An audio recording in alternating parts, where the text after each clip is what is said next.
live. Hey guys, welcome back to another episode of the Typical Skeptic Podcast. I'm still fighting a little bit of a flu, so that's kind of where I'm at. But I really wanted to do this show tonight. I have with me Mark Sabbas, and Mark is an awesome researcher, experiencer, and he's an educator as well for the Aramis Center. And he bridges extraterrestrial contact, consciousness development, and multidimensional healing. Like I said, he's affiliated with the Aramis Creative Learning Center, an innovative children's program focused on intuitive development, emotional intelligence, and holistic learning. Through his work, Mark helps guide families and children to display heightened spiritual awareness, psychic sensitivity, and starseeds type traits. Mark is also the creator of nothingtodoubt.org, where he documents his research into ET civilizations, modern ufology, and the hidden architecture behind human consciousness. His book, The Monarchs, explores covert psychological and metaphysical systems, kind of similar to like Stranger Things, based on that shape human reality, connecting ancient esoteric teachings, modern contact cases, and insights into gained through personal experience. Known for his grounded and articulate explanations through complex phenomena, Mark blends experiencer testimony with investigative research, offering a fresh lens on ET contact, disclosure, timeline shifts, and the evolution of human potential. His mission is to help humanity navigate through emerging multidimensional landscape with clarity, empowerment, and discernment. Excuse me. And with all that said, I'd like to give him a big warm welcome back to the show. Mark, thank you so much for coming back on. How are you? Hello, and Yasu, my fellow half Greek or part Greek, I think. Super, Mr. Robin. Thank you for that introduction. I had no idea that you had all that planned about me, but thank you. That's very honored to be back. Thank you for inviting me. And for anyone wondering why I'm doing this in my bedroom, it's because my office is currently being remodeled into a nursery because I have my first baby on the way. So wow, congratulations, man. That's awesome. Thanks, dude. Yeah, it's pretty interesting, right? Once you have have sex for its actual purpose, and then you find out it works. Yeah. So anyway. Bad joke, but yeah, I've had enough. I've had enough of it without purpose, So like, you're a sinner, Rob. I mean, it should be used for procreative purposes only, right? I'm kidding. Oh man, that's hilarious. So anyway, what's been going on, Mark? Where do you want to start off? Did you want to start off telling us a little bit what's going on at the Aramis Center? Yeah. Well, yeah. I have been working with Sherry Divban. I'm sure your audience knows her with the Aramis Creative Learning Center these past few years, since 2022. And although Sherry wants to open a physical center in the future, we're still planning that in Florida, the first one. I have been offering virtual classes to children and also to adults in a wide variety of metaphysical subjects, such as what I'm going to present tonight, like even anything from Greek mythology to consciousness studies, to remote viewing, to extraterrestrial. So that's been something very rewarding that I've been doing and helping out with. And I was just speaking with Sherry yesterday, and might as well get this out of the way. We're planning to offer next month free classes, just free virtual classes you could join from anywhere. And there is no catch. We're going to just offer at least, I'm just going to offer one class. I'm not sure about the other mentors. I think they are offering classes, but next month I plan to offer a free Qigong class. That's something else that I've been doing these past few years that has really helped. It's really an amazing practice, helps open up your energy centers and balances the flow of energy. Anyone who joins that class, adults are welcome to join. And if they have children, they're also welcome to join. So that should be up on the website soon. So if anyone wants to check out Aramis Creative Learning Center and sign up for a free class next month, before I have my baby, I might go on a little hiatus, but feel free to do so. Also, you mentioned I have a book, The Monarchs. I just want to mention, if anyone's interested in that, they could also go to my website or go to Amazon. It did win a few awards. I won a Best Indie Book Award recently, which I'm in the category of visionary fiction, which I'm pretty proud of. So yeah, that's kind of been my life recently. Dude, that's awesome, man! Congratulations on the book awards. Yeah, I put that kind of in the thumbnail. I saw you there with an award. Like that's pretty big, man. Like, but especially because we know a lot of this stuff you're writing about isn't fiction, but then you kind of have to deem it as fiction because, the world we live in, I guess, or whatever. But like, we know this stuff's kind of going on, you know what I mean, in the background, like a lot of these programs that you talk about in the Monarchs and stuff like that, right?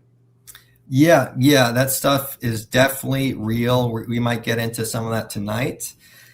The Monarchs, it deals with a wide array of psychic and metaphysical topics, and is for anyone who's seen Stranger Things, it's basically, if it's basically based off the Montauk Project, and it does have many allusions as well to Monarch programming and just spiritual awakening in general. So it is. The main character starts off, he's being tested in a lab for his psychic abilities, along with many other new youth children. You could substitute new youth with starseed children or indigo children. All those concepts really inspired my writing.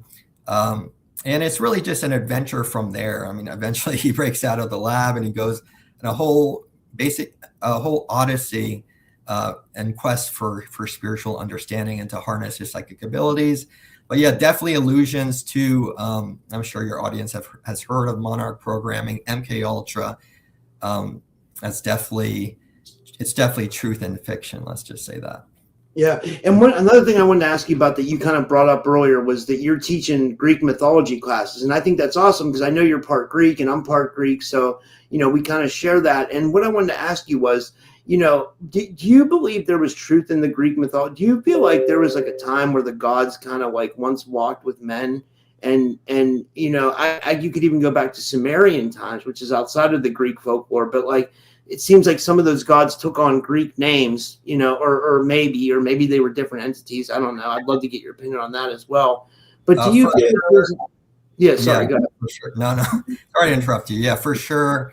Almost every one of the sky gods and gods of ancient religions that we see in Hinduism, Greek mythology, Norse mythology, those were, in my opinion, almost certainly extraterrestrials. I don't think we should deify these beings or put them on a pedestal, or they may be real interdimensional beings, real extraterrestrials. They may be benevolent, some may be malevolent.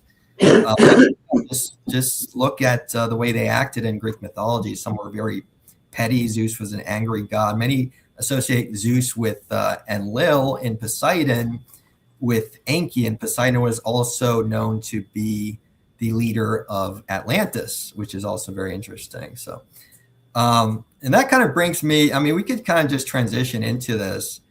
I was telling you that I wanted to share some slides tonight. Yeah, let's do it. I just actually went over a presentation about extraterrestrials in one of my classes yesterday. So I was thinking to myself, this might be something really cool that I could go ahead and present on your show.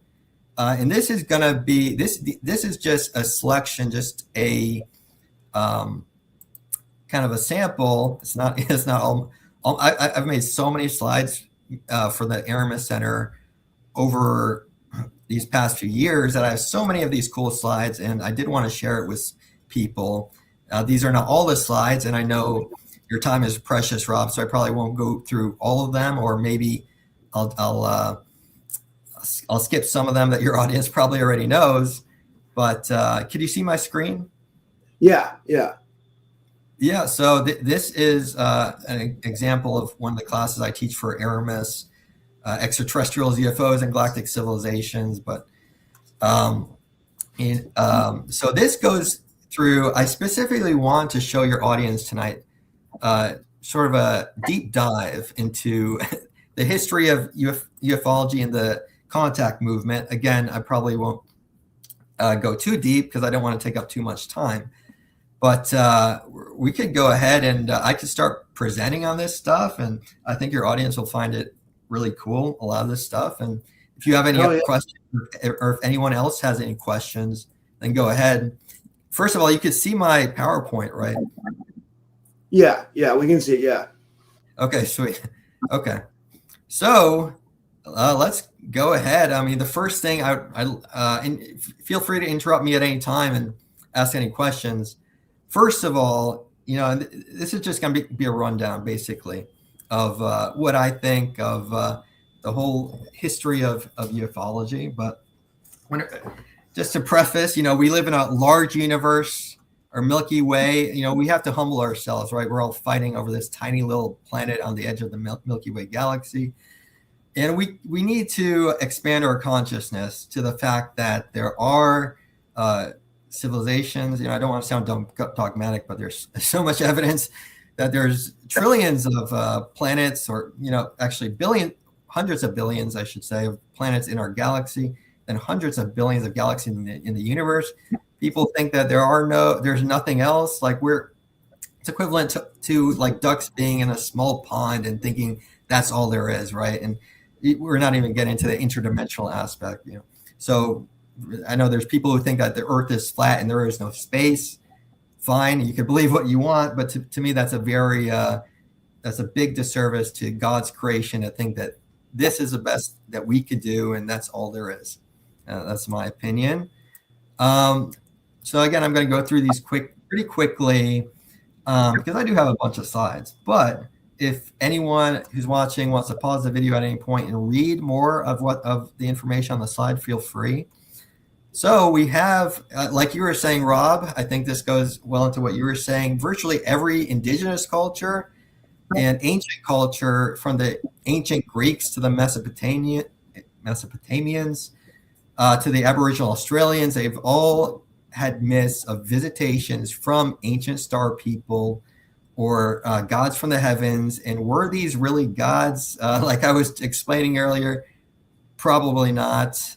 They're probably extraterrestrials. The Dogon tribe of Africa is one example who kind of realized this. I mean, they had an advanced knowledge of the Sirius star system before any advanced scientists or advanced telescopes came their way. Sirius B is invisible to the naked eye, and I got a question, Mark. I want to ask you. I mean, I think you'll find this interesting, though. If you look at the picture you picked out of the Dogon there, and for the people that know, that's the picture he used in this slide. That's actually the Dogon people, and that the masks they have are interesting to me. It makes me think that they were trying to mimic the gods. Like if you ever hear about like cargo culture, or where the plane comes in and it's like a unknown civilization and they think it's like gods or something. Do you think that's what they were trying to do here, was like mimic what they thought the gods looked like or something with those masks? Or like, what do they, I'm just curious about that, Yeah, precisely. Yeah. They were mimicking the gods with those masks. They also had little figurines of the gods. I had that on another slide, but I didn't include that.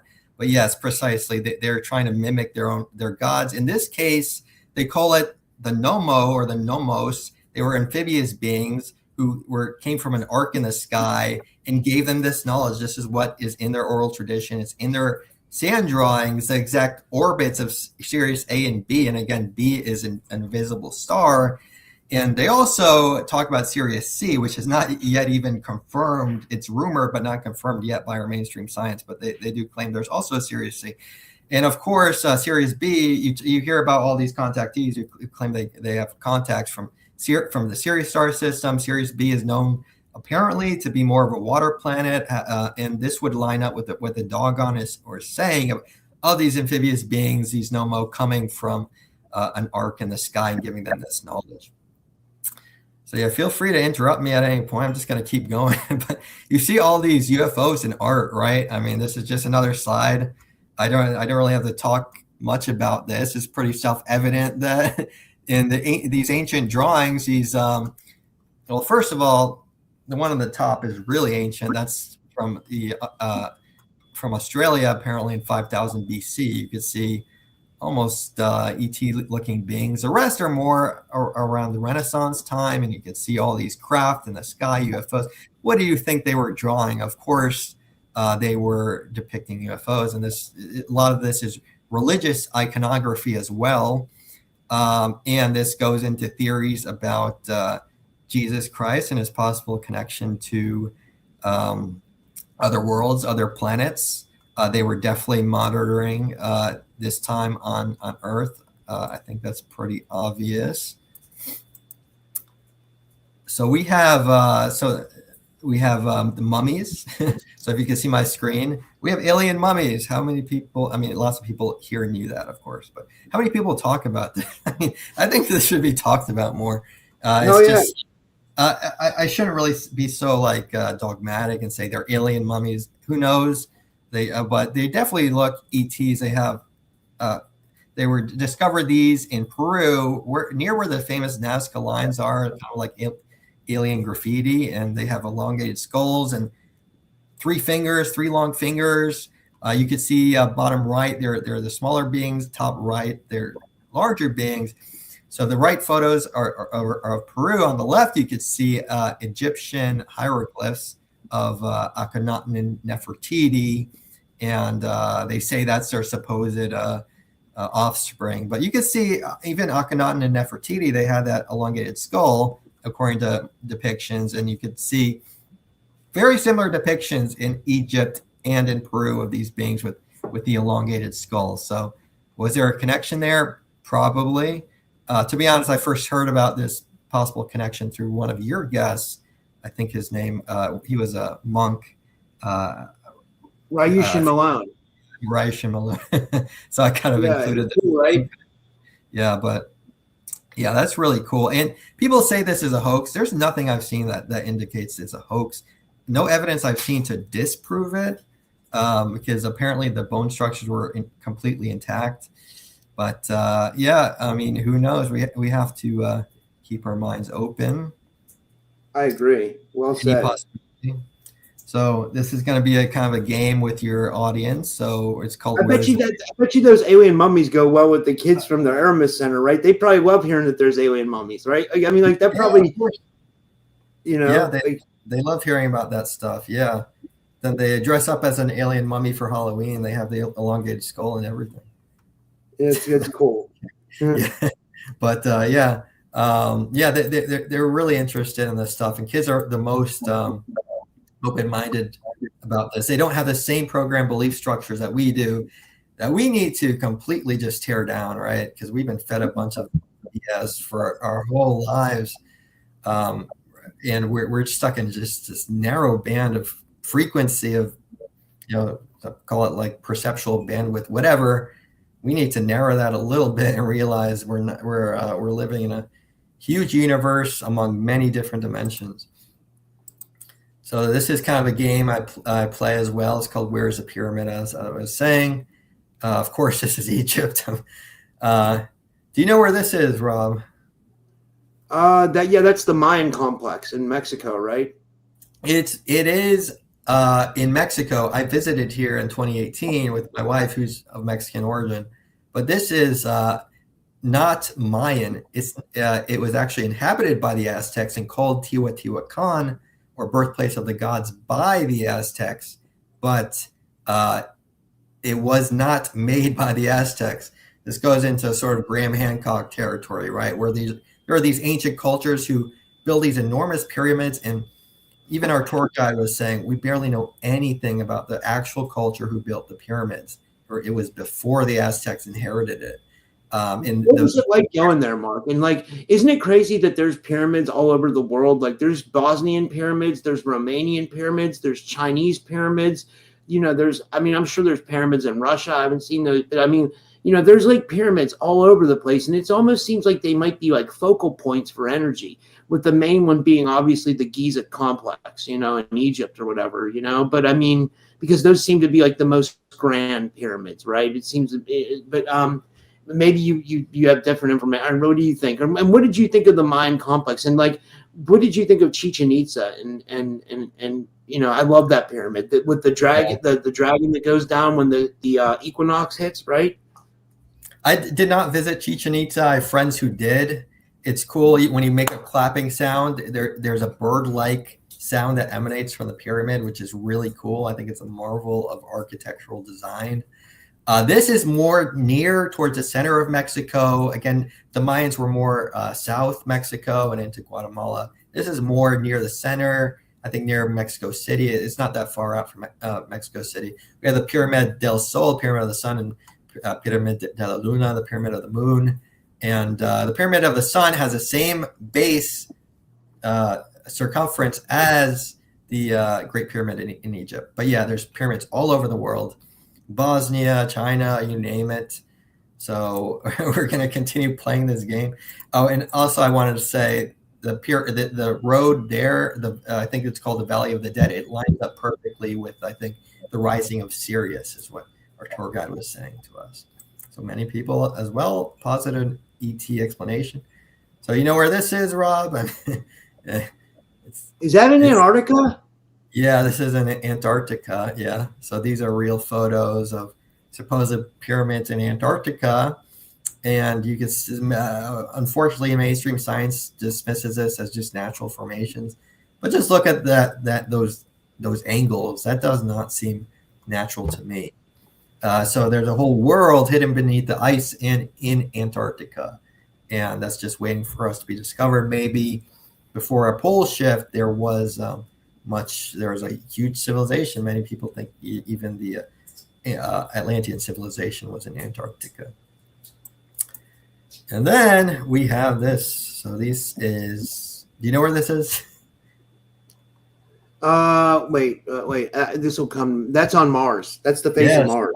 Yep. Yeah, I know you. Yeah, I could take like an ET quiz. I could be on like an ET Jeopardy. Man, that would be cool. Can you imagine if they had like an ET version of like a UFO disclosure version of Jeopardy? I would kill that shit, man. You know what I mean? Yeah. Like, yeah, you kill that shit. Why I said that one time I go to this local UFO meeting in Pittsburgh here on monthly, and we did a test one time, and like and she told me, she said I had to be excluded from the group because she knew I would know all the answers. So like but like no, I know, yeah, like but I it's funny.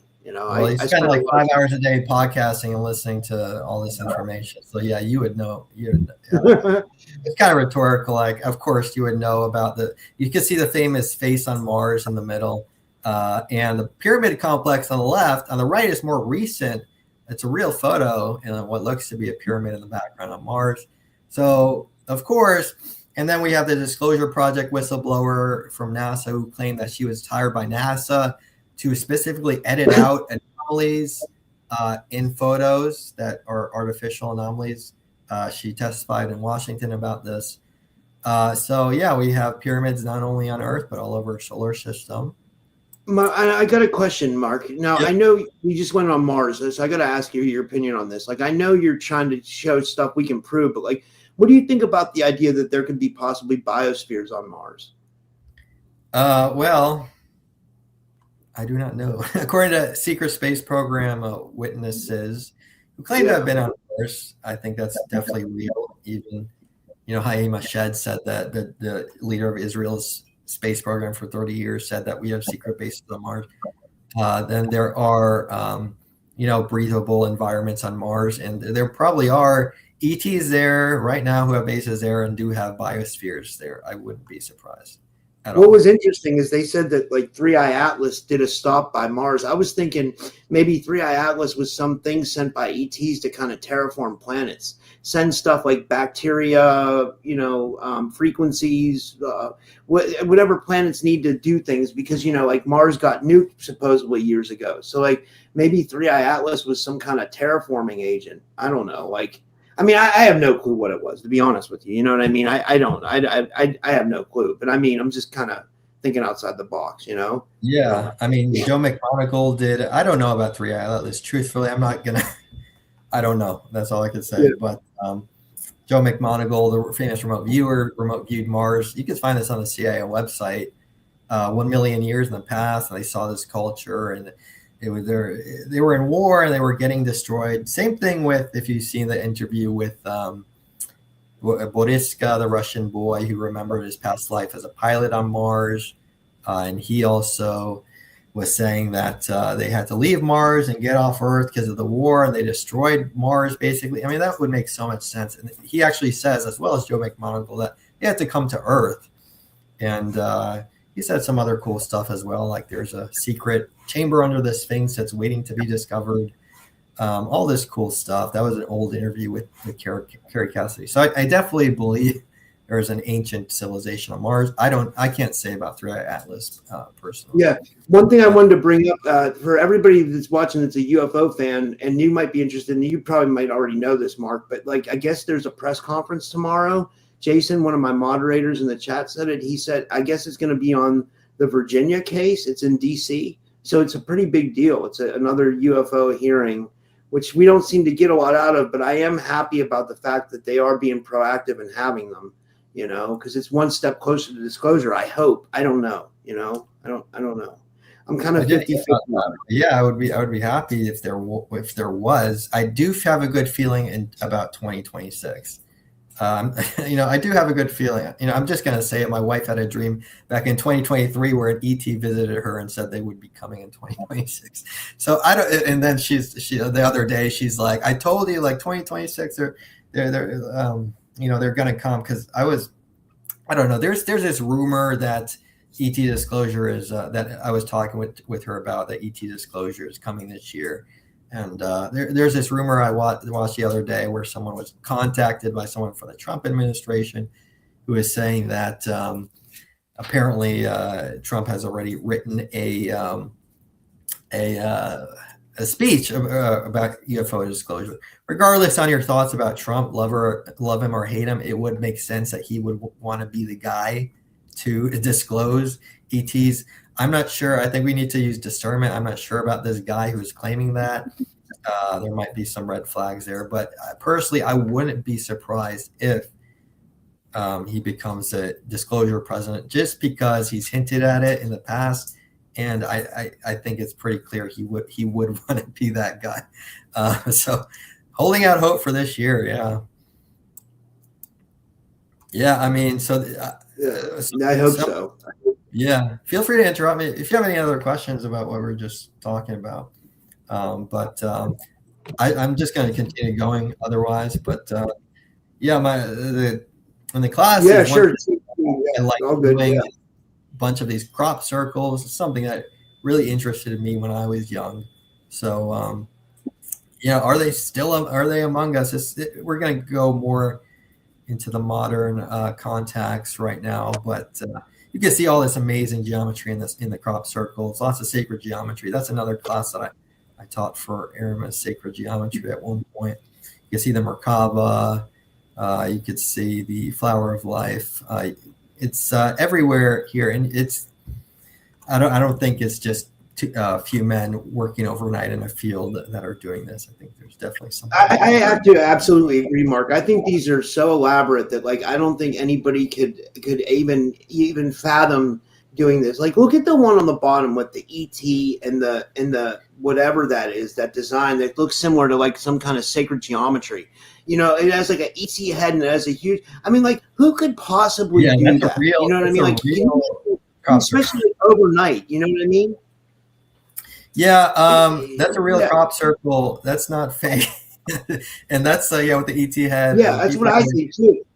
People were deciphered some binary code in that circle, and it said apparently this mathematician did a deciphering, and it's read something like there's good out there, but beware of like false prophets, beware of deception, basically.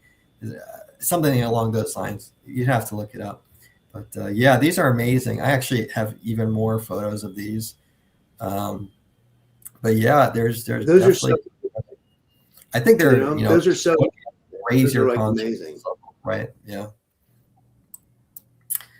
Yeah. All right. So I'm kind of won't go through everything, because I know, again, your time is precious. But all your audience knows about Roswell. I won't really go too deeply into this. But it was these reverse engineering programs from Crashcraft are getting used recently. It's important to realize that this has been going on for a long time, and there's military whistleblowers that have spoken about this for a long time, including Lieutenant Colonel Philip Corso. He was also the head of the Pentagon's Foreign Technology Desk in the 50s, and his memoir released a year before his death, the day after Roswell. I'm sure you know about him.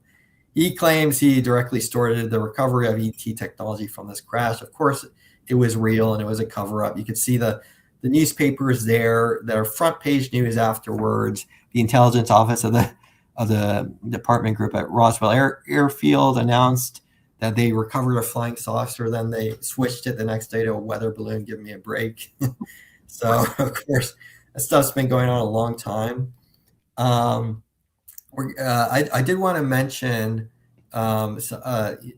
I did want to give credit to the OGs here, like of the modern age, and I'm talking about the real OGs. I think this is important for people to really understand that the contactee movement dates back to the modern contactee movement that was publicized, dates back to the late 1940s and into the 50s.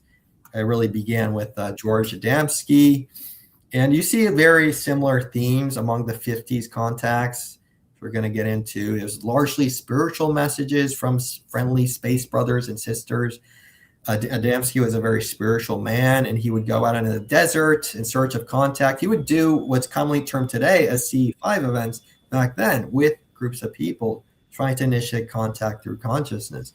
And apparently, in the groups, many people now say, if you look at Wikipedia or any mainstream publication, they're going to say this guy's a fraud. Well, to me, there's something more to this. You have to at least question, because there are groups of witnesses who testified that they saw him interact with ETs after the ships landed, literally interacted with them, and that he was invited. He claimed to have been invited on board to a mothership, and a 1,000-year-old wise man, and he claimed these people were from Venus. Take that as you will. I'll probably touch on that later, but they look very much like us. So many of these contactee reports, and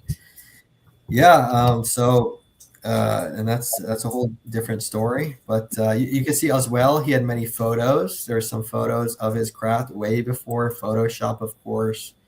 This is an alleged photo from 1952 of a Venusian scout ship.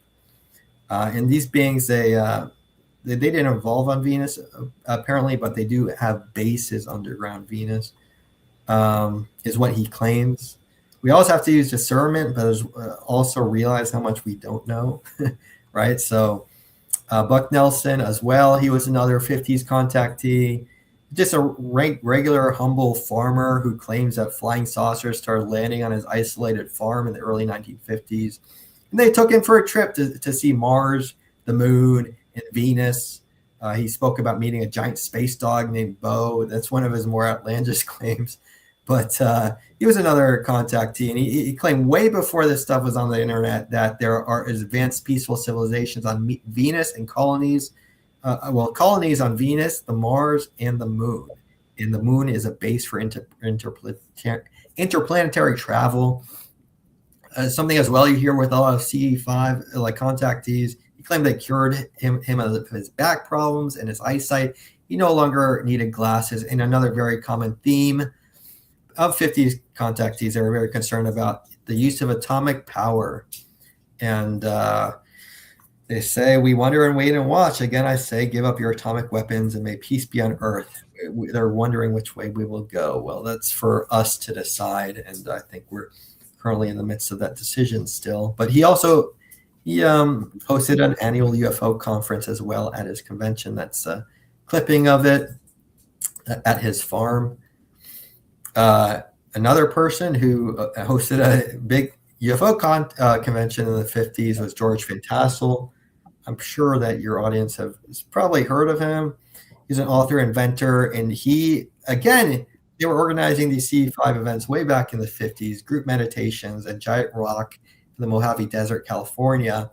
He also claims that an occupant of a spacecraft from Venus invited him on board and gave him a technique for rejuvenating the human body, which led him to start building the Integratron.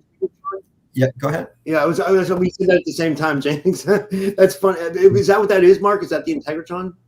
Yeah, that's the Integratron, and it's described as a time machine for basic research on rejuvenation, anti-gravity, and time travel. Of course, these beings could travel in time. We're living in this very small kind of 3D construct, but I think there's so many, our universe is so much more magnificent than we were led to believe. But unfortunately, it was never completed before his death, but the structure is still there in the desert. And for 25 years, thousands would gather at his interplanetary spacecraft convention in Giant Rock. Here's some photos of the UFO conferences. This is the 1950s version of the Journey to the Truth conference, or the Full Disclosure Now conference, or whatever. So you see the flying saucer shirts. People are selling UFO songs, Flight to Venus, Dawn of the New Age. So all of this has been going on for quite a few decades, and hopefully by now we are stepping into a new age. This stuff isn't kept hidden anymore. But people are open-minded. This is another 50s contactee I want to mention, Howard Menger, I don't really know, but he was a prominent 50s contactee in 1932. His contact goes back to when he was 10 years old. He was drawn by an impulse to wander into the woods. And he saw this really hot woman, really sexy woman, sitting on a rock. Basically, they're all really sexy. So it is what it is. And she told him that her people had been watching him for a long time, that he had a special purpose on Earth that would become clear in the future. She also told him, we are contacting our own, which is there's lots of implications to that statement. But they continue to visit him, and he was taught ideas about frequency, vibration, spiritual evolution, universal law that conflicted with the traditional ideas of the world and made him feel like an outsider among classmates. I'm sure if you're watching this, you could probably relate, because there's still people who just don't understand that there's much more to life. He enlisted in the Army, and he met more space people. Again, they cautioned him against war. They taught him about the soul. The soul lives on eternally. We're eternal beings, guys. We already have eternal life. There's nothing that you could do to not be eternal. That's the good news. You can tune into that here and now and just be just rest in your soul's frequency, and just, you are an eternal, powerful being. Anyway, he was taught about soul evolution and learning by its mistakes, and the soul's always progressing. Even if you've made mistakes in this life, you are always redeemed. There's always grace, and you can always learn from them. But he was told that humans are still too irresponsible to use their advanced technology, and prophesied the ending of World War II by a power that will shock the world. So he met this beautiful woman again, who told him he will form groups and teach people, and he will also use music to try to unlock certain capabilities in people. And you could see them being interviewed by NBC, him and his wife Connie. So this was pretty big at the time, and they claimed that they were reincarnated Venusians. Which kind of sounds silly, but for people who are not into this stuff. But when you realize that we have an eternal soul, and that's had many other lifetimes, we're waking up to our multidimensional nature, right? There's many different alternative versions of us that exist simultaneously. I think I may have had experience with some of these. Then it's really not so outlandish, especially considering the fact he did clarify that the Space Brothers that they did not evolve on Venus, because many people would argue Venus is such a hostile climate, but they had established an underground colony there. Also another point is that there are many of these planets that are inhospitable in this frequency that we live in this dimension. Apparently, they may be hospitable in other planes and other dimensions, just like we do. Our universe and the planets within our solar system exist in a continuum of densities of consciousness of dimensions. So we have to be open-minded, right? But don't believe everything blindly. There has to be some sort of balance. I agree 100%. I think the way you're presenting all this information is like top class. This is some of the best information. This is like, this is really good stuff, man. This is and I love the fact that you're discerning about your information as well. Yeah, I always tell my students to not believe me, to make up your own mind about things, because there is a lot of BS in this movement. I get a hard time, Mark, because I let people come on and say whatever they want, but I'm skeptical in my private life, but I mean, I'll let any experiencer come on and pretty much say anything they want, because I feel like there needs to be a place for some people to tell their story. But at the same time, I am like you in the way that, like, I want to be discerning about my information, and I am skeptical about a lot of stuff. You know what I mean? I can't just, I don't know. Yeah. You don't have to blindly believe. Yeah, but you don't have to blindly dismiss either. There's wisdom in not knowing, being Socratic about the information, realizing how little you do know about the world, and being open to all possibilities. That does not mean you have to get attached and form a whole another belief system based on everything being told to you. So that's just the way that I try to approach life, and just question everything, even your own beliefs. Try not to form belief systems.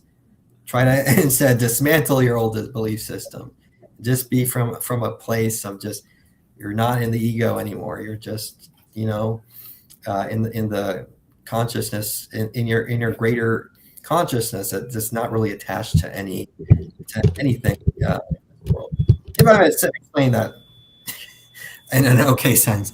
But anyway, I wanted to get into Daniel Fry as well. And he was another famous 50s contactee. There's a book called The White Sands Incident that came out, and I read most of it. It's actually a very, very intriguing book, and you could read that and be like, "Oh my God, this was from like the late 40s or like 50. I think you wrote it in the 1950s, but his experience was in the 1949, and where and you can see photos. Most of these 50s contactees have photos, which is pretty cool. But he, of course, a UFO landed in front of him at White Sands Proving Ground. He was a technician, and in New Mexico, and this being talked to him remotely from the ship. His name was Alan. We would just call him Alan, but he has to, have a more cool ET sounding name. So I think it's that's hilarious. Yeah. So Alan, or just Alan, like what the fuck. Anyway, sorry to curse. I'm from New York originally, so I'm like, I don't really care what I say sometimes, but I don't say that in front of kids. Alan operated the craft, and he was speaking to him remotely. And he invited him, because apparently his people were still getting used to being on Earth. So he invited him on board. So it was remote communication, but he invited him on board and flown him over New York City and back in 30 minutes. This actually got a lot of press for the time. This is called the White Sands Incident. He was basically invited aboard and flown over New York City. And Alan talked to him about advanced physics. Really, it's incredible if you read this book and be like, wow, this was from the 1950s. Like, they talk about how he's not feeling any inertia when he rides in the ship, how it's kind of in its own bubble of time and space. They talk to him about ESP and telepathy, which is a big, very progressive subjects for the time, and the history of Earth, including Mu and Atlantis. And Alan actually claimed his people descended from Lemuria, or Mu, as some people call it. So, and they were kind of an offshoot of them. So I think, if you're speaking about where these beings come from, I think it's all of the above. Some of them come from inner Earth, ancient civilizations that branched off and went into space and developed their own breakaway colonies and other planets and other dimensions. But in this case, he claimed to have been from ancient Lemuria. And what's interesting, what struck me when I was reading this is he said one purpose of them visiting was to determine the basic adaptability of the race to conceptions which are completely foreign to their customary modes of thought, and find receptive minds. And we have investigated the minds of many of your top scientists. In every case, we have found that their minds had hardened into the mold of their present conceptions, which is unfortunately still true, because many of these science celebrities that we currently see, Bill Nye, the science guy, Neil deGrasse Tyson, whatever, they're celebrities for a reason, because they just they're gatekeepers of the current paradigm. They don't progress the paradigm of physics in any meaningful way, right? We have to completely change our worldview and flip physics upside down and incorporate consciousness, basically. This again goes into the Socratic aspect that we have to remain humble. So many people who think they know everything are not contacted because they're not receptive, they're not open. And again, I won't go too deeply into this, but he was also telling him that we already have the technology where the standard of living on everyone on Earth would be completely free if we released this technology, invested our energy into it. And that's back in the 50s. And he said, your greatest era, your golden age lies just before you. You have only to go through the proper door. You hear all this talk about a coming golden age. Well, I think this was prophetic for the time. What's also interesting, he ran as a vice presidential nominee of the Universal Party along with fellow contactee Gabriel Green.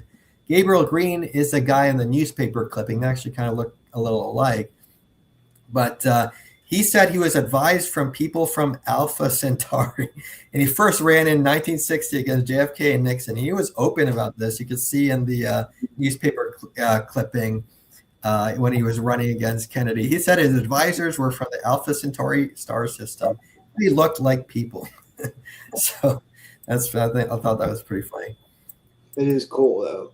Yeah. It makes me think of I wonder how many humanoids are out there in the universe. You know, they say like in like ufology culture, they say that like, you know, there's a lot of like supposed humanoids out there, from Alpha Centauri to Venus to Martians to Anunnaki, and you know, and even Pleiadians. I guess you could consider them humanoid. You know, and even Greys, because they have like a humanoid figure, right? Like, yeah. I think they are genetically probably related to us in a sense, or also might be a universal blueprint of kind of this humanoid appearance that recreates itself in different places. Regardless, the literature on the contactee move is clear that most of them are humanoid. Different types of humanoids, but some of them do look a lot like us. So that's been a big question in the movement. And this is Elizabeth Clare Eyre, and she wrote, I think the book is called Love from the Stars. Anyway, it's about this chick. It's her who fell in love with an alien. And, no, but for real, like I do think, you know, this happens or could happen. And she was a South American woman. I only went over men, but she was another famous 50s contactee. She claimed to have established a relationship with a being named Akon from not the rapper, from Meton, which is a planet in Proxima Centauri, our closest star neighbor. Same system as Alpha Centauri. I think there definitely is something there. And she claimed Meton lives in an advanced free society, can communicate telepathically. They live nearly 2,000 Earth years. They were one of numerous beings secretly assisting humanity in scientific and spiritual evolution, even blending in among us. But she claims it's been covered up. She's been threatened. She said she's been given a math equation, I believe, or some type of equation. She also took photos, which is one form of evidence. So you can see that in the middle of his flying saucer with a reference to the tree. So yeah, on one level, like some people dismiss this as fiction, but she swears by it, and her niece also swears by it as well. I first heard about her through her niece, who's now speaking about her story. And Rob, I know you have another interview. No, I rescheduled it. You know, I rescheduled it. It's okay. We have time. Okay. We have a little bit of time. It's too much to fit into a day because, like, I had 2 more interviews before this, but like this is going so well, I wouldn't want to end it shortly, and I'm glad I rescheduled the other one. You know, so yeah, we have a little bit more time. Yeah. Okay, cool. Yeah, I was kind of rushing through this a little bit, but I still don't want to take up too much time. I know you've had a long day and you're battling a flu, but yeah, thanks for inviting me on and letting me share this. Yeah, I'll tell you what, this is the best I've felt all day. I don't know if it's the energy you give off, Mark, or what, but like I felt like shit all day, and like now I feel like, you know, like a little bit like better. Like I don't know, not that my other guests were awesome too. Everybody is awesome. I love everybody, but it's just like I just haven't been feeling well all day. You know what I mean? But like right now I feel better. You know, at this, it's not. I don't know what's wrong with me. You know. Like, yeah, well, I've been telepathically while I'm reading. I've been telepathically blasting you with good energy. So I'm just thanks, dude. Thanks, dude. That's yeah. Hell yeah. But that's that Venusian energy, right? That's that Venusian, you know. yeah. Maybe these slides are, you know, all this information is encoded. Whatever you focus on, you start to feel better. So all this is very uplifting stuff that I've, like the contactees that I've listed so far are in touch with, have very uplifting messages and the positive beings in the 50s largely. So I think you're picking up on that for sure. If you're an empathic person, you could pick up on that. So let me ask you this: what are you? Did you on the side note? What do you guys? What you and your wife having? Is it a boy or a girl? Do you guys know yet? Yeah, it's a boy. Yeah, and she and her brother had dreams that of the boy coming to them beforehand, and yeah, I mean, is your wife superstitious? Sorry, is she superstitious? Superstitious, like I guess you could say in a way.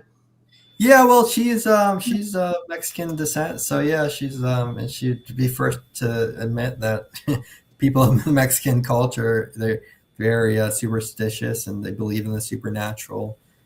She's had some of her own. Our culture can be too. Greek culture people can be. I know I have a lot of family that are real superstitious, and they're, you know. Remember my big fat Greek wedding? The guy was spraying Windex on everything, and he was he would spit on everything to like clean it, you know, or whatever. You remember? Yeah. You remember that? Yeah, I asked my dad and my stepmom, who's also Greek, like, what's up with this Windex thing? And they were like, we have no idea.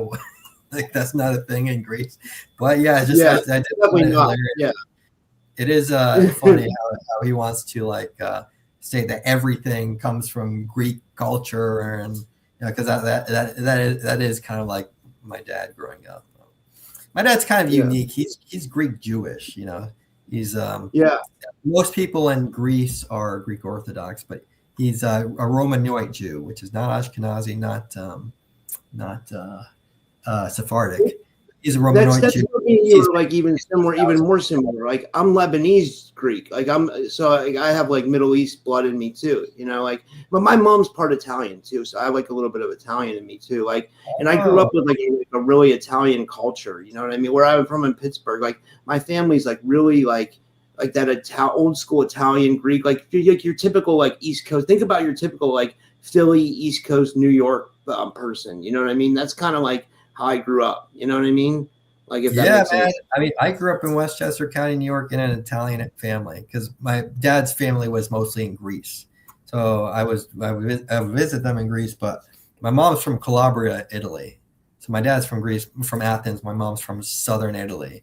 So yeah, it's an amazing culture. I actually visited there a few months ago, and wow.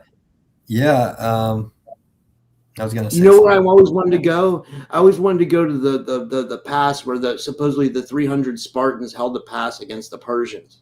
You know that where I think it's Thermopylae where the Battle of 300 was. Yeah, you know? I think so. Yeah, actually, I took my dad to see that movie back when it came out. He was excited to see it because he's interested in Greek culture, and he came out of the theater being like, "What the heck did I just watch?" Like, yeah. Yeah, it was very like outlandish, of course, but I did. I do enjoy it. Like I did study philosophy in college. I do enjoy Greek. You know, I'm not. I don't want to become too attached to my earthly identity, but I am proud of my culture and where my parents come from, and Greek and Italian culture are amazing, and they have great food as well, both of them, and I did study philosophy as well in my university, and I am, interested in the Greek philosophers, and as well as, the Roman philosophers. The Italians took a lot from Greece, but I'm both Greek and Italian, so it's awesome. Yeah, thanks, man. Thanks, man. To you as well. I mean, I'm happy to be speaking to a fellow Mediterranean, but. Yeah, this is. I guess we could get back into the presentation. I'm glad that we don't have to really rush. But this is Val Thor. So I'm sure your audience has heard of this, so I don't have to go too deeply in it. But in the 1950s, the story is Harley Bird got a call from the police department in Virginia. UFO landed. Val Thor came out. This human-looking ET, again, allegedly from Venus. He was taken to the Pentagon. He was given VIP status and met with Eisenhower. He claimed he was living underground Venus on a colony there, and he came to begin a new era in knowledge, wisdom, and understanding on our planet. And Dr. Frank Strange has talked about him. A lot of people talked about him and the role he's played and is apparently currently playing. One person I saw at the Journey to Truth conference a few times now is Margie Kay. She claims to have directly contacted with him. If you haven't had Margie on your show, I highly recommend that you do. I've had her on before, but I got to have her on again. I like her. She's pretty interesting, you know? Yeah, she's very interesting and a gifted psychic. But yeah, she, what was I going to say? Yeah, these are apparently photos of Val Thor and I think his brother Dom and I think the two people sitting to his left as well, they're claimed to be ETs. First, if someone first hears about it, they might just say, oh, that's just a good-looking man. But to my knowledge, no one since the decades these photos have been released has come forward and stated, hey, that's me. That's not an alien. So are these photos of real human-looking ETs, Val Thor being to the right? I think it's very, very possible. Of course, I won't say 100% until I meet the guy, but I think it's possible. We get into Billy Meyer as well. If I'm talking about ufology, I'm kind of just going through the decades. I mean, he was a Swiss contactee. I'm sure, again, your audience has heard of him. He's still alive, apparently, but he became famous for producing all these photographs of UFOs back in the 70s. He called them the Plagiarins. So, and his main contact was a woman named Sam Semyazi. I think that's how you pronounce her name. And she shared largely spiritual messages about the power and mortality of the soul.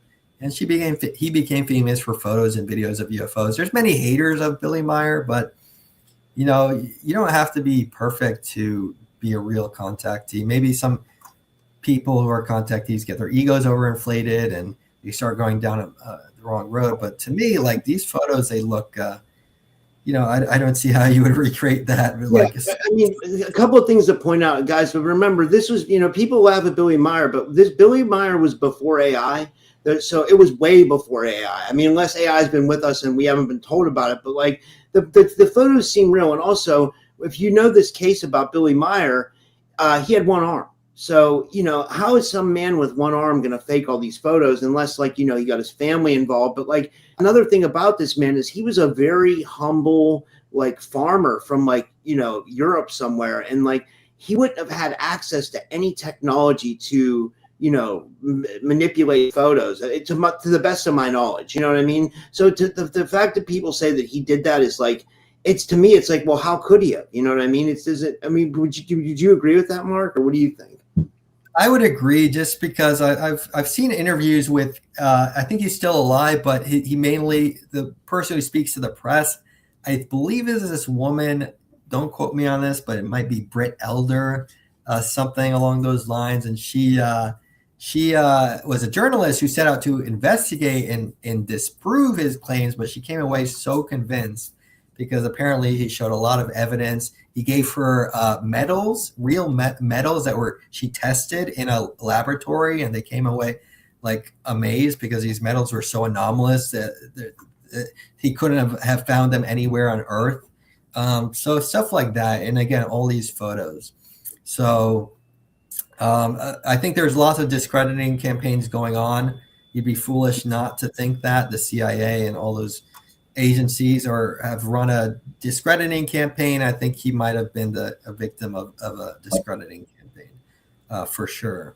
Another point is that I met last year, another contactee at the Journey to Truth conference, his name is Zazan. I'm not sure if you've heard of him, Rob, but he's a very nice, yeah. So he's a very nice, very humble guy. I just, you could just feel the energy of a person when you speak to them. And he also claims to have been in contact with these Plejarians who kind of live in the vicinity, apparently a little bit further back, of the Pleiades. And they're basically, most of them are Nordic looking, just like you hear in many accounts. And he claims to be a physical contactee. He was invited on their ship, and he claims that he's interacting with like the supposed granddaughter of the Billy Myers contact, Semyazi. So if anyone's interested, like I would check out, the Plejarian diaries. He's been writing all these diaries.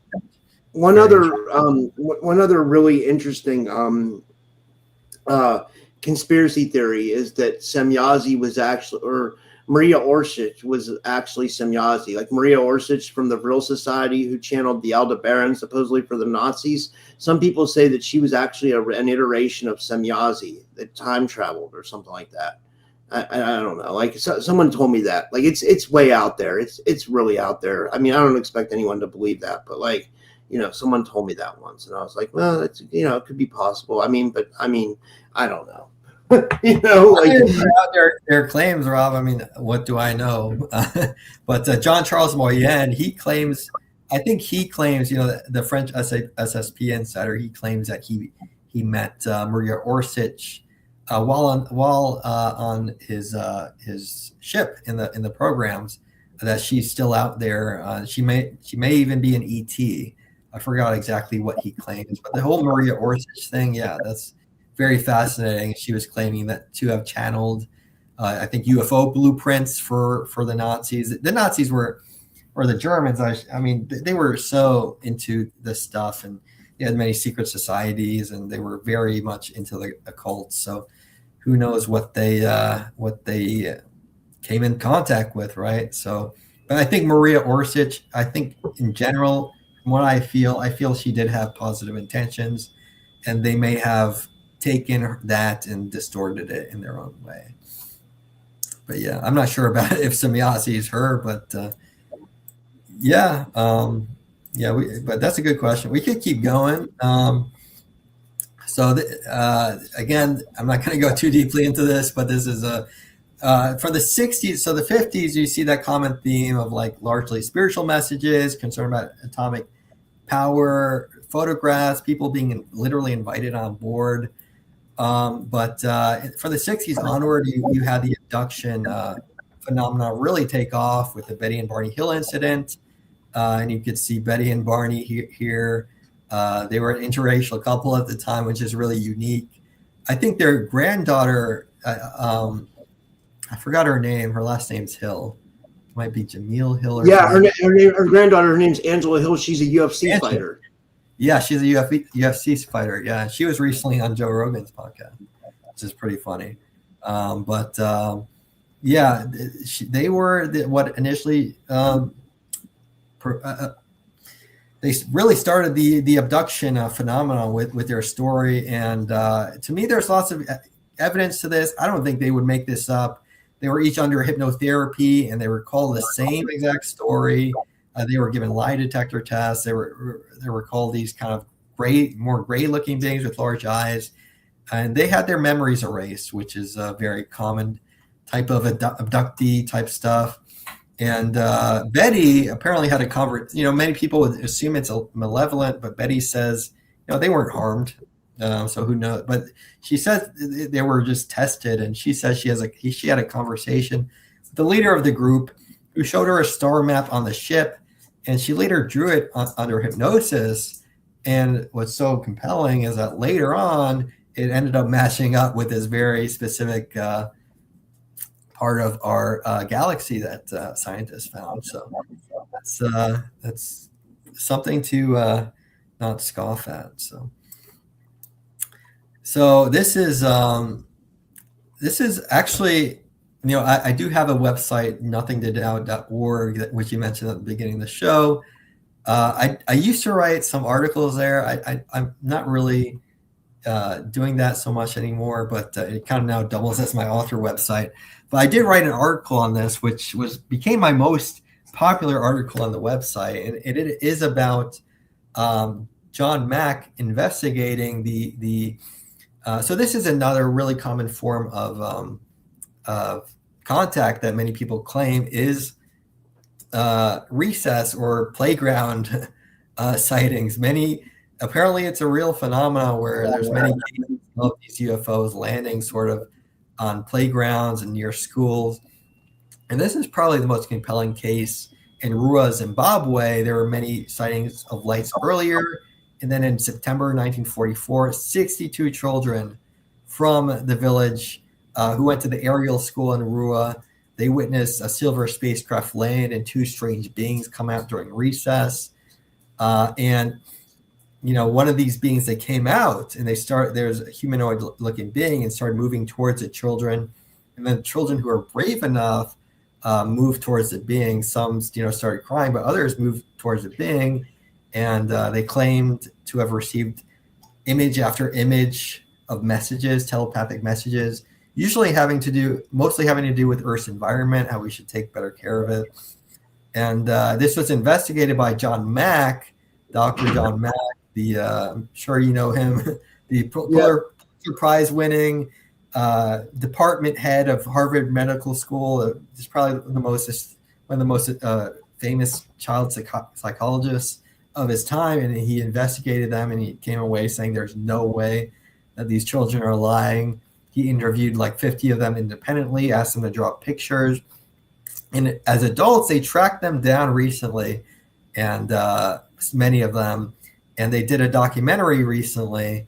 I think it's called Aerial Phenomenon. I could be wrong about that, but I didn't actually watch it yet. But I know they did do a documentary, and they do stick to the story to this day. I have seen some clips of them talking about it, and they claim it's changed their lives, and it's given them a broader perspective and consciousness about the situation we live in. And why the hell are we still fighting each other when we have this beautiful planet that we're all on here together at this time, which is pretty special. And they're better able to articulate the telepathic messages that they received from the beings, like image after image of telepathic messages. So can't go over a UFO presentation without talking about the military aspect. We're going to take a little bit of a turn here. So if there's all this talk these days of UFOs, I think there's a mention in the congressional hearings of UFOs being seen over multiple nuclear missile silos and shutting down missiles. Robert Sabbas of the U.S. Air Force has spoken about that. They couldn't have found any other explanation.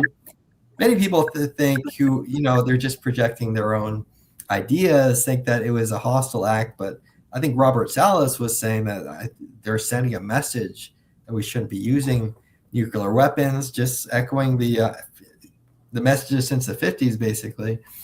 And Paul Hellyer that's another guy I have on this slide. He was a former Canadian Minister of Defense, so very high-ranking guy, and he's been talking about the Galactic Federation, and before he died recently. Speaking about the Galactic Federation and species of aliens visiting Earth, for multiple species of ETs visiting Earth, and he was very outspoken about that. And then General Haim Ashed, I mentioned him earlier. Like, this is something that I feel should be a bigger deal, because he is a top-notch scientist, a military general, and the head of the Israeli space satellite program for 30 years. And he claims as well that we have been secretly working with the Galactic Federation, who are behind the scenes and who are waiting for humans to mature. And he said they asked that we don't publicize they're here because humanity isn't ready. And he claimed that we have joint bases on Mars already. So we have a secret space program, that Trump knows about it. Some people were saying, oh, this guy's just old and crazy. Or maybe it was a mistranslation. Well, I did see a video of Paul Hellyer same guy in this other guy on the slide, and he claims to have spoken directly with Haim Shed, and Haim Shed told him that he meant everything he said and more. So again, there's high-ranking people coming out now who are not only speaking about UFOs, they're speaking about the actual beings who are visiting us, the Galactic Federation and the secret space programs. And this goes into, people want to make it out. The media wants to make it out that Rush is like, this is some new thing that he's revealing, a UFO crash retrieval program. Well, Clifford Stone was in the Army for 22 years, and he was one of the witnesses of the Disclosure Project in 2001. In 2001, and he claims to have been directly a part of these crash retrieval programs, and he was chosen specifically because of his empathic abilities. And he claimed that there's a video of him testifying in Washington at the National Press Club that they had cataloged 57 different species along with the health and resuscitation protocols by 1989. The Army had. So there's many, many beings that have been visiting Earth, and he claims to have directly seen and interacted with them, both alive and dead. He also claims to have interacted with insectoid beings, which is pretty cool. So this goes into the secret space program, which is probably one of your favorite topics, Rob. And so there's many people who kind of hate on the idea of secret space programs. Well, my question to you is, do you really think that what we're seeing with NASA is all there is? Like, come on, that's a joke. Yeah. If there are reverse engineering programs that have been going on since the 40s, or like Colonel Corso has testified, and so many people are now testifying, do you really not believe that there are secret space programs that are built out in the black world with exponentially more advanced technology than anything we see on the surface? For sure, I do believe we have some. Doesn't mean we have to blindly believe every person who comes out and says, "Oh, I was part of the SSP." Going back to like old school ufology, there's a guy named Michael Schratt. Like, I'm sure you're familiar with Michael Schratt. He's friends with like Jim Goodall. Well, and Michael Schratt's an aerospace engineer, and he references the Leonard Stringfield cases. Like, and what these Leonard Stringfield cases are, they're like not just like one or two, like you said, like Rush is talking about, but like literally like hundreds of UFO crashes that supposedly happened that the military covers up. And then, well, the cool thing about Michael Schratt is when I have him on my podcast, and when he does other podcasts, he redoes all the crashes in AutoCAD. So he recreates the scene of what it might have looked like when, the crash happened, and some of these crashes go back to the 40s, 50s. And it's, but with that said, tying into what you're saying now, it makes me think that there's absolute no way, especially that there's not a secret space program, especially when like people like Penny Bradley came on my show and she showed the patent for the TR-3B. There's, that's one thing. There's a patent for everything. There's a patent for V2K, mind control. There's a patent for, the TR-3B, so we know they have this TR-3B. It's just where are they flying them? And I'm sure going back to like Linda Moulton Howe, and I know, people question Linda Moulton Howe a lot and stuff, but I think she's a legend still. Even though, she has some shaky whistleblowers, but so do I. I mean, everybody does, you know what I mean? But I mean, like, what I was saying about that was Linda Moulton Howe is quoted that we have these battleship type secret space cruisers out in space, and Linda Moulton Howe's like mainstream ufology, but she says they're named after battle generals. Like one's called the what was it called? They're named after battleship commanders. Anyway, yeah, sorry, I just thought I'd throw that stuff in there, but it's interesting, right? But to me, it's I'm sure they don't call it the secret space program, but like to me, there definitely is some kind of secret space program. I think so, and I also think that people are definitely being used in them too. And I think a lot of people are being used in these Montauk style psychic MK Ultra type experimentation programs. You know what I mean? And that's kind of why I provide an open space for people, because I feel like something definitely is happening. It's just, I know we have to be discerning and stuff like that. But yeah, Mhm. I Yeah, don't know. yeah. I totally agree with you. Yeah, and they probably just call it the space program because it's not secret to them. But Yeah. I totally, and this goes into the multidimensional nature of who we are as well. And time travel, it's so much greater than the normal human mind can even comprehend. And I think many of us do have, alternate multidimensional aspects who may have been involved in some of this. So the SSP, Secret Space Program, really, so Gary McKinnon, that's who I was going to mention. So Gary McKinnon as well, he led the biggest NASA and military hack of all time. He found a list of off-world commanders on their servers, in all these huge cylindrical starships, I believe. So he was speaking about that. In 2000, we had the Mars records with Michael Ralphie and his wife Stephanie, and they were detailing his experience in the SSP on Mars. He was recruited for a joint human ET Black project involving tactical remote viewing. If anyone wants to read through the list of bullet points in their book, the Mars records that I listed here, feel free to do so. But message for Corey Good. You weren't the first one to speak about 20 and back programs, so I don't know why he's trying to copyright that. But he does talk about that he was recruited for remote viewing. This was back in 2000. He was recruited for a remote viewing and influencing program at the secret Mars base. I think it's pretty obvious we have other colonies and bases out there that are not publicly known, and they might be on other planets or even other dimensions or both. He was used. He claims to have been used in telepathic assassination projects. That his project lasted 20 years, and then at the conclusion, I was age reversed. Quote from his book: 20 years. This is copyright 2000.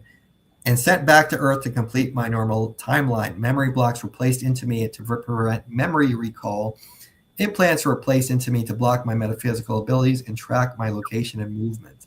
The result of these memory blocks was that he was negatively affected in his family life, relationship, health, employment, and he was continuing to be visited. However, and he was in an altered state, and he was programmed to accompany members of this military group, and it transported to all these unknown locations. Eventually, he got over these memory blocks, right, and started remembering. And this is what you hear with a lot of these SSP witnesses currently coming forward. It's very far out for most people, very far out. This is why I don't even like to, talk about this stuff unless you're really open-minded. But our reality is way more than we've been led to believe. We're living in a multidimensional reality where time travel does exist. Cloning does exist. Hey, if they can clone a sheep in the 90s, what do you think they've been doing? Like, obviously, they're like Clinton outlawed human cloning. Well, do you really think that black projects aren't using human cloning if they can? Of course, they're cloning people. And this is just my opinion, but of course these projects do exist, and due to Tony Rodriguez, he was another.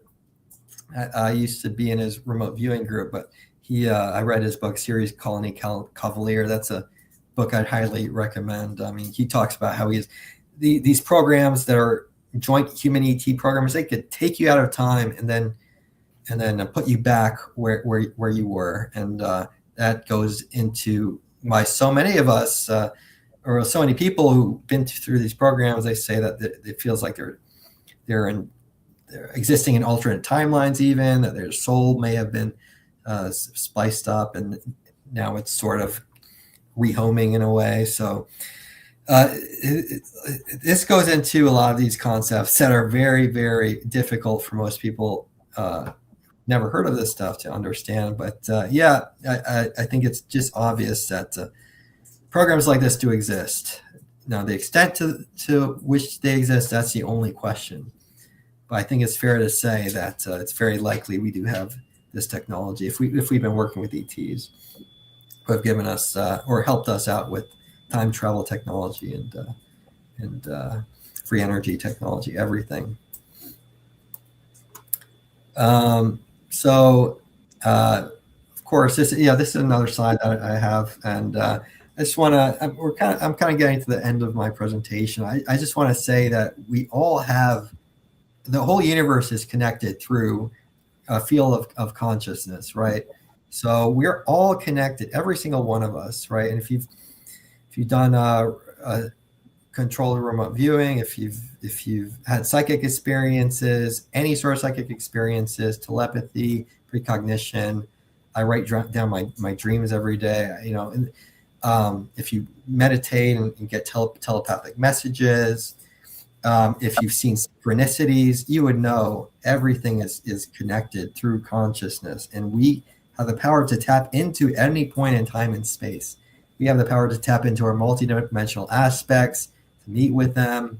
I've personally been lucid dreaming and astral projecting for many, many years. I've talked about this on some of our previous shows we did like 1 or 2 years ago, and so all this stuff could really it makes you build a relationship with your inner self. Some people call it your higher self, and you would know we're constantly being guided by that inner voice, by synchronicities, you could tune into meditation and receive telepathic messages. You could do remote viewing and view halfway across the universe if you would like. We're very powerful beings, and we can go within ourselves and contact alternate aspects of ourselves, which might not be human, and that's a real thing.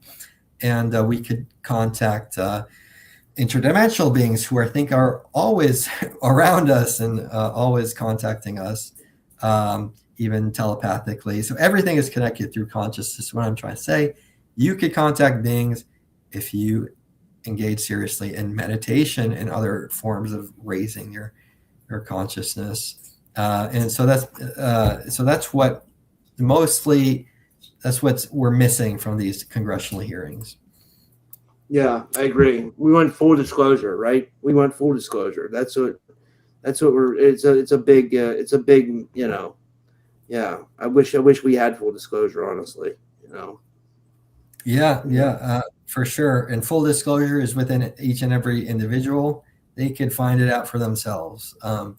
What I'm telling you, right? So everybody, I think people who are watching this are watching for a reason. They might be deeply connected to these beings on a soul level, and we have the power to disclose that and within ourselves, and that will lead to a raising of consciousness, and eventually the rest of the planet will catch up to the concept, not to sound arrogant, but maybe a little bit, to catch up to the concepts that we're talking about here and get beyond their, like, there's a UFO, oh, that's cool, ETs may have made us, there's, let's go watch the football game or whatever. We're so distracted. Like, we don't even, I'm not saying sports are bad. Actually, I like watching sports sometimes, but we're just so distracted and perpetually divided and against one another. And it really, it's just like, you can see it all over social media. It's like, dude, just wake up. Like, we're all in this together, first of all. And we all really need to unite and come together as a planet and stop falling for the mind games and the psychological operations. And not all of these, I didn't really get into it, but not all the ETs are positive either. We have to have a discerning mind, definitely. But yeah. But I guess if we still had a few minutes, I just had a bunch of slides with some common ET depictions. And let me know if you have any questions or if anyone else. But we might as well, if we don't have a time limit, just go through these really quickly.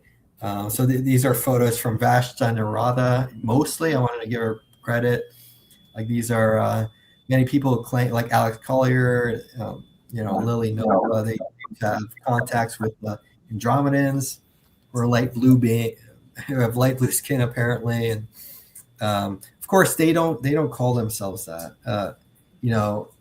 What we have in terms of conceptual understanding as humans, like, it's useful to a certain degree, but lots of these interdimensional beings, they exist completely beyond human concepts, right? So, but it's useful to point, these beings, they might come from the Andromeda galaxy. So I did have I think I told you about this experience where I astral projected once, and I found myself in another body, and it wasn't even a male. Yeah, it wasn't even a male body. It was a female body, and in this place where I was, it had a mirror, and I looked at my face, and I had light blue skin, and I had these eyes that looked like they were galaxies. It was very shocking because I've done that for a while, astral projection, but that was kind of like a new experience for me. And the best photo I could find kind of on the internet that showed kind of what I looked like is the bottom photo there, because I did have hair as well. So this goes into our multidimensional nature. We have all these counterparts, or again, this is like, people are going to be listening to this who are not into this. You're going to be like, what the heck? But we're multidimensional beings. We have so many different aspects of ourselves that are existing simultaneously. We could be going out doing so many missions while we sleep. Like I've had many other experiences as well, and same with so many other people that point to this. So let me ask you, Mark, do you feel like you have been one of these beings in another reality, like or in another dimension, or in an astral world, you exist as an ET being as well? I think we have definitely different aspects. They might not even be male or female. Like, of course, I'm male in this life. I don't have gender dysphoria, but I found myself in this ET female body. That's actually happened twice, believe it or not, but since then. But I do identify as an alien, and I'm just posing as a human. So I've fooled most of my family. They think I'm human. It's tough to be human sometimes. I've tried to blend in with the humans, watch their sports games, and I'm just fucking around. I embrace my humanity, and I like being a human. I like eating cool stuff. I like making love. I like doing all the human stuff. But we are at the same time, we can't get too attached to our human vessel, because we are at the same time a multidimensional oversoul, right? This is what books like the Seth materials speak about as well. We're a soul entity with many different incarnational aspects. So this is not it. We're in many different places at once as well. We're just confined to a very limited frequency. But and then when we're doing all this stuff on other dimensions, we come back here. We, like when we go to sleep, for instance, we don't remember it for the most part. Sometimes we do. But pay attention to your dreams, everybody, too. The Arcturians, of course, just a concept, but it's pointing to these beings that many people claim to have contacted from Arcturus. So most of these photos are from Vashta. I just thought this was cool to share. The one on the left is from my friend Victor. So that is, these are cool photos. Apparently, some of them look like this. They're blue. I feel personally connected to the star. I had an experience where I was in Hawaii, and then I felt myself rise out of I was lying down. I felt myself rise out of my body and just go towards Arcturus and rise and rise. I just knew it was Arcturus. And then I felt fear, and I snapped back into my body. But these the Arcturian beings are apparently very advanced. I've seen glimpses of them in dreams, and I don't claim to be any sort of physical contactee or anything, but I think many of us are connected to these beings, however. The Nordic beings, the Pleiadians, of course. Here's some I've seen Nordics in the astral realm when I was completely lucid. I think I've talked about this before on your show several times, not just one time. I've had them walk up to me directly after asking for contact during meditation. I found myself in the astral realm completely lucid and aware. One walked right up to me and just with a smirk, like, yeah, we're real. I've had other experiences where I've seen them. I've had telepathic messages, seemingly. I won't get too deeply into that, but this is not just based on research. I have had certain experiences which I've talked about on your show, where I don't claim to be a physical contactee, but lots of these beings, I think they, especially if you're connected with them on a family soul level, they'll first contacted you through the dream time or the astral realms, lucid dreams, you name it, even just telepathically. I think that's how a lot of the contact occurs, and we shouldn't dismiss that contact, especially in today's day and age. I think a lot of it is through consciousness, and it's kind of, had an experience where I was sitting across from this man. He was just in an astral realm, and I was completely awake and aware that I was across from an ET, and the message was like, I just need to get used to that frequency. So many of them are I think these experiences are meant to open our minds to say, yeah, they're real, and they're interdimensional beings, I think, and many of them, and not all of them are positive. I don't want to generalize, but they're preparing a lot of people, I think, who are connected to them for contact. And the Pleiadians as well, they were connected to the Cherokee Indians, Aboriginal Australians, Native Hawaiians, you name it. If you don't believe these beings are real, just ask them. They said that they talk about the star people from the Pleiades and how they're all connected to that directly. Lots of feline beings that are talked about by contactees. Of course, many people say they're from the Lyra constellation. I just thought these were some cool photos. You have lion beings and certain types of feline beings. I think anything you could sort of find on Earth, you could extrapolate that to kind of a humanoid form. And yeah, probably somewhere it exists in the cosmos. You have certain different types of grays. These are ebens, who are apparently more of the friendly grays. Most grays, I would say, are not that very friendly. There's people want to say it's all positive, all negative. No, it's both. There's as much many different races there are different agendas. Close Encounters of the Third Kind was meant to depict the ebens that were written about in The Secret Journey to Planet Serpo that came out, that book where there was kind of an exchange program.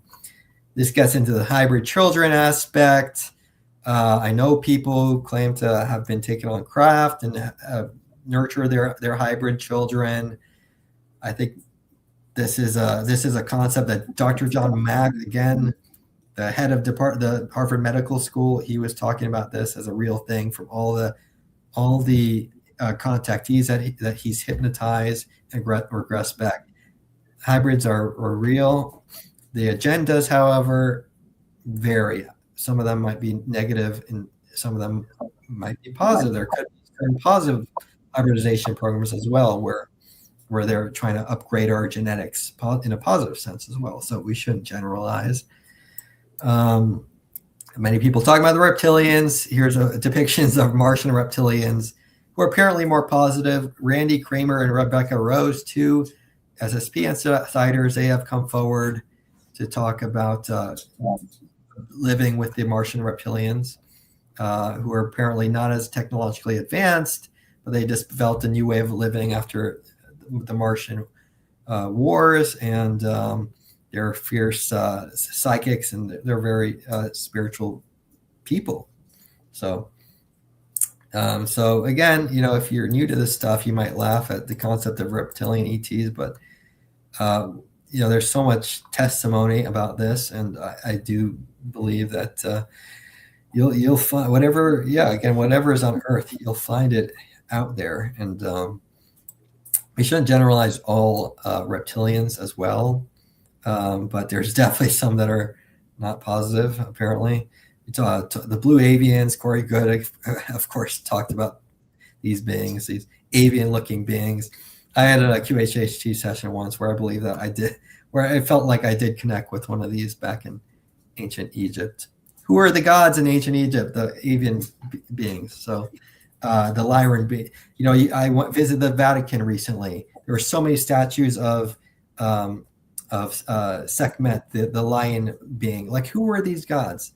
they were ETs, right? Who were visiting ancient Egypt. That's why you see so many gods of avian and reptilian and feline origin. You see all those gods who were probably not gods. Mantis beings. I've been hearing a lot about the mantis beings recently. There's a channel on YouTube called Mantis Encounters, which has so many of these cool beings. You know, my wife, who's not even into this stuff, she woke up a few years ago and she's like, Mark, is there any being that looks like she doesn't even read this stuff, but is there any being that looks like a praying mantis or a grasshopper? I'm like, yeah, there's talked about a lot. And she's like, oh, wow. One just came to me. I saw it clearly. So, and then she had a QHHG session where she felt that she was, that she has one, like a guide or something that's an insectoid. So insectoids are also talked about a lot. And the Telosians, the inner earth beings, these are just different depictions.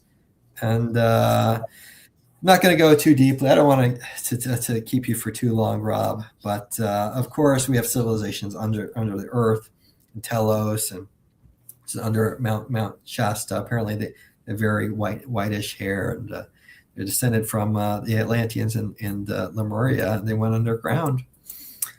And to finish off, I had so many slides in this presentation. I wasn't planning to go through all of them, but you can see I'm just going through some of these crop circles again with sacred geometry. And these are just so incredible. So many of these crop circles. We already seen some of these at the beginning. But there's one cool one. You see the flower of life, the 6 petals there. It's all this sacred geometry. This is one that I wanted to get to. I might end this presentation with, but this was a human kind of Vitruvian man extending out with butterfly wings that was found in Goes, Netherlands in 2009. And when people deciphered it as a message that, Goes could be spelled as egos if you rearrange the letters, people interpret it as a message that once we transcend our egos, we will evolve, just like a caterpillar evolves into a butterfly and transforms its DNA. I know that relates back to my book, and there's a lot of negative connotations for that as well. They distort every symbol, right? So the butterfly could also mean monarch programming, but I think we have to revert some of these symbols back to their original intent. You want to hear something crazy, Mark? Like I've told people this before. Around where I live, there's a place called, you're not going to believe this, it's called Monarch Hospice, and it actually has butterflies. Really? Like on the sign, it says Monarch Hospice, and it has butterflies. I was like, holy shit. I was like, what are they doing to those poor people in hospice? I mean, for real, I don't know. It could just be a weird coincidence, Who knows? Yeah, we shouldn't, I don't know. Yeah, I know. We shouldn't assume, but at the same time, this stuff's everywhere, right?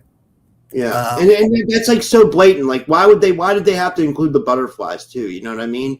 Like, they called it Monarch Hospice, and they had to include the butterflies in the sign. It's almost like, I don't know. But the butterfly can also mean like a butterfly is a beautiful method of transference. Like it's a caterpillar turned into a beautiful butterfly. It's like it could symbolize the transformation of consciousness. Exactly, and the upgrading of DNA as well when that happens. Yeah, it's like the rainbow light.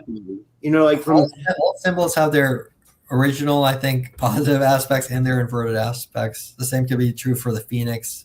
Phoenix also represents the Montauk Project or Project Phoenix, but it also symbolizes a rebirth.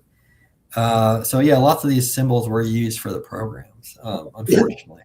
So I don't trust hospitals, and I think that so many of these kids, unfortunately, they were taken for these projects, and that goes into my book. So this is a lot. I wasn't expecting to get through all this, but this is kind of the last slide of my presentation. I actually have even more slides, but this was, I think we see so much division right here on Earth, and, people just cursing out Trump all day, or just the opposite, and just fighting online, and just, and I get sucked into that sometimes too. And Twitter's like a war zone, Twitter's like a battleground. It's crazy. Yeah, we have to take a step back and just look at the bigger picture. Like, we're all in this together, whether we like it or not. And we see so much hate, anger, division, and demonization on social media. If there's any post that demonizes others, then you could be sure that, or a specific group of others, without, then it's you could be sure it's coming from the ego, just wanting to feel superior to other people. And we're not we're here on this planet. There's some people who are not at the same level of consciousness of what the topics we're speaking about. There's a lot of people still asleep. I'm not denying that. That is just a fact. But we've all been there, right? We've all been asleep at some point.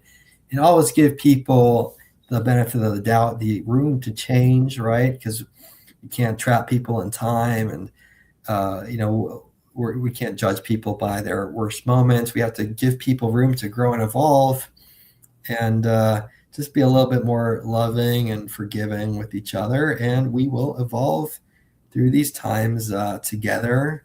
And I do have hope that we are on a positive timeline, no matter what it seems. I feel very strongly about this. I feel that disclosure and big revelations are right around the corner. The unveilment of technology, you name it. I'm just at heart, I'm very optimistic, just because, everyone could just, if you don't have a spiritual practice, just have a spiritual practice. Just go inward every day, some form of meditation, some form of Qigong. Hey, you could take the Qigong class I'm offering for free next month if you want. And, just connect with your soul, with your frequency of the soul, and just be in that frequency. And true mastery, we're all so triggered right now. True mastery is just not letting your triggers control you anymore, not caring what other people think, not caring if they're on the other side of the aisle politically. Just observe it for what it is. Don't get too attached to this human experience, but don't become so detached either. And to know that you could co-create, you have within you access to a blissful and positive state of consciousness at all times. You are an eternal soul. There's nothing you need to do. There's nowhere you need to go. You're already there. You just need to kind of see through your ego's tricks and delusions, and realize that you have everything you need within you already at every moment. And no matter what's going on outside, you could co-create. You could create heaven within yourself, or a positive state of consciousness. At the very least, you could find something to be thankful for. Just being alive in this moment, because I think we're in a very, very special time, and we're evolving as a species. So yeah, that's kind of it. Someone, Beth in the audience, said we should all say a prayer for Dr. Sala. I guess Dr. Sala is going through a really hard time. If people don't know, I guess he's having cardiac problems or something like that, I've heard. Do you know anything about that, Mark? Or? Yeah, Dr. Sala has been, there's rumors like James Rink, who actually lived in the same city that I do, Charlotte, and he died. He claims to have been hit by a directed energy weapon. I think Dr. Sala claims the same thing. He's currently undergoing a heart surgery, I believe. So, yeah, I think he's done a lot for this movement, Dr. Michael Sala, just like Dr. John Mack, who I mentioned earlier, who left behind a Harvard career to pursue ETs. And there was lots of controversy about that at the time, to whether he should be allowed at Harvard. Dr. Sala also, he left behind an academic career at prestigious university to spearhead a lot of this movement, and we should all be thankful for our health, because there's so many people seeming to die recently, and I really hope he's okay. And yeah, it started this year with Renetta Jones, and then it was James Rink, and then Brad Bodie. Right? Did you know Brad? He was the guy who came on my show. He was real active in Jermaine's The Consciousness War group. But Brad came on. I was in that group as well. Yeah, I knew Brad. Yeah, you knew Brad. Yeah, I was sad about Brad. I liked Brad a lot. I did like him a lot as well, and he took some really cool photos of the cloud formations, and he seemed like just such a genuine, nice individual. So yeah, just be thankful for your health, everybody. And yeah, send positive energy to Dr. Sala, and I hope he recovers and is yeah, on track. You know, he did recently he's going to be in Journey to the Truth's new documentary about the secret space program, which is going to be released soon. Wow, I'm excited. I want to see that. I can't wait to see that. Yeah, I love those guys, Tyler and Aaron and stuff. They're cool as hell.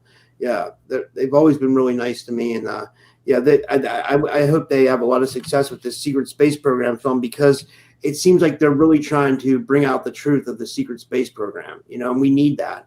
We need people who want to bring out the truth of the secret space program, like what's really going on. You know, I don't know. Yeah, exactly. Yeah, we do. I think that's one of the most important topics, right?